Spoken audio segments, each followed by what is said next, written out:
It's official, Brian Bagunas is now a Japan SV League champion. Osaka Blution muling itinanghal na kampeon makalipas ang 7 taon. Muli ngang nasungkit ng Blution ang championship after sweeping the back-to-back champions na Suntory Sunbirds sa Game 3 ng finals. Bluton sweeps the defending champs sa loob lamang ng 3 sets, 25-22, 25-20 and 25-18. Hindi na nga muling nakabawi ang Sunbirds.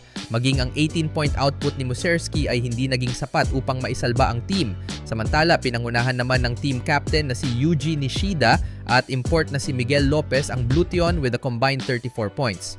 Dahil sa panalong ito, si Brian Bagunas ang kauna-unahang Filipino male volleyball player na nagkampeon sa Japan S5 League at ikalawang Filipino player kasunod ni Sachi Minowa na nagkampeon naman 2 years ago with Osaka Marvelous. Naging emosyonal naman sa pagtatapos ng laban ang parehong captain at star players ng Japan national team na sina Ran Takahashi at Yuji Nishida.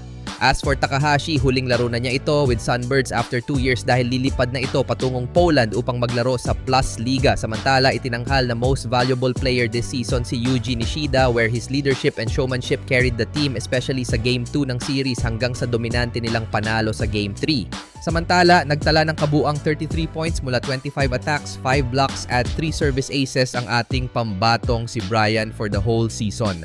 Bagamat inasahan nating mga Pinoy fans ang mas mahaba-haba sanang playing time para kay Brian, isang napakagandang achievement pa rin para sa kanya ang masungkit ang kampeonato sa isang prestigious international tournament. Isang karangalan din na maging teammates ang ilan sa mga tinitingala nating international volleyball stars gaya ni na Olympic champ Antoine Brazard at Yuji Nishida.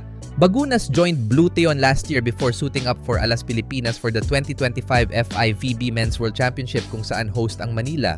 Hindi na bago ang makita nating maglaro si Brian sa Japan because he has previously played for Oita Miyoshi Weiss Adler where he was one of the leading scorer ng team.